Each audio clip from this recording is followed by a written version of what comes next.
right, big old mama.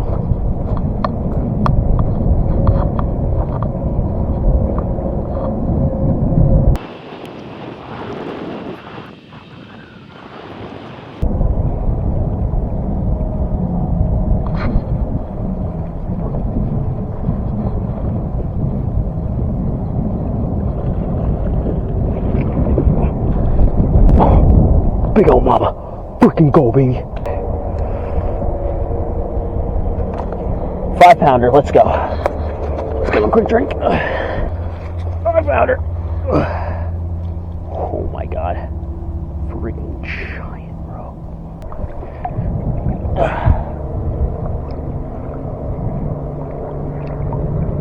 There he goes.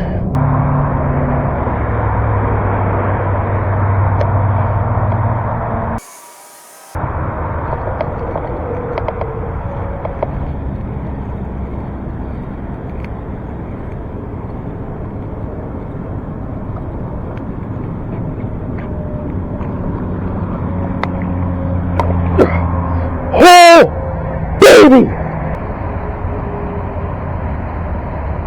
5-pound bass, let's go, folks. No, I hope I didn't get scammed, but I might have gotten scammed. Now, apparently there's drama with Hinkle too, which I have no clue about.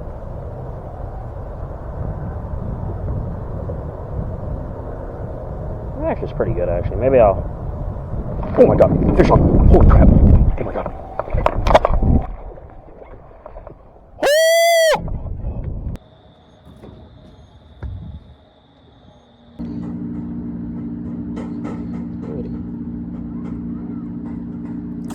Oh, baby. G'day, fellas. Hats Fishing is back at you guys with another video. I don't know why I'm pointing, just felt like it. Anyways, those were just a quick couple of catches I've gotten recently on these bigger lures I'm throwing in these up northern parts of the country. And pretty much, I just wanted to do a small sit-down section where I kind of explain how I was catching these fish, and kind of my most important part of these pieces. Don't be afraid of throwing the big stuff, regardless of where you are in the country. Pretty much, this all kind of started where I saw in Texas, Arizona, California, they're throwing these big lures, these 9-10-inch lures, and they're catching giant fish, but they're also catching 2-3 pounders. And I kind of thought to myself, like, hey, we also have 2-3 pounders up north, but everyone says to go small. So I decided to go to my local Dick's Sporting Goods, pick up the 9-inch draw, and test it out in my waters. And boy, I was wrong, right? I don't know. Either way, these fish will definitely hit it. And pretty much my biggest takeaway is that a bass is a bass at the end of the day, and this 9-inch glide, they're kind of just the average bait size of the bait that are swimming in the area. And 9 inches is really not that big when it comes to lures, to be honest. I mean, it's definitely a bigger bait. I'm not going to lie to you. It's definitely a big bait. But to the bass, it does just look like a normal fish. Now, there were some important key takeaways I took, though, while fishing this bait, and it's that you got to be a lot more meticulous, whatever the word is, for where you're fishing. For example, I think all my catches were either off docks or off pin spots. And pretty much what a pin spot is where it's like, say my bait's swimming here, this is a wall. I want my bait to go up against the wall so a bass can come from behind and pin that bait up against the wall. I think it's a lot harder to get bit while you're fishing it out in the open, just because the bass, it's a bigger bait, so they're definitely going to be looking for a way, all right, how can I kill this thing in the most efficient way possible without trying to shoot up at it and the bait just swims away.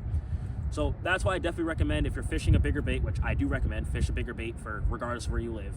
Fish it up against pin spots or spots where, like, you know you're going to get bit. For example, under a dock or up against a rock wall or up against some trees or laydowns and stuff like that. And I know those are the spots where I know beginners like me, myself, don't really want to put my glide because I don't want to lose it, but trust me, you got to put your baits there to get bit.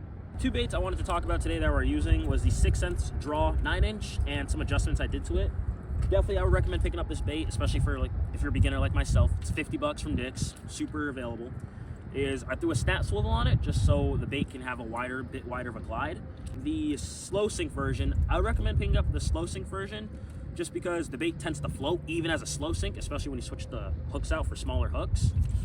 So I would definitely recommend picking up the slow sink and then just putting some suspend strips on it just to get it down to whatever level you want. And pretty much what I like about these suspend strips is that I can get it to the way I want it, and I can tune the glide to the way where it will literally just suspend in the water.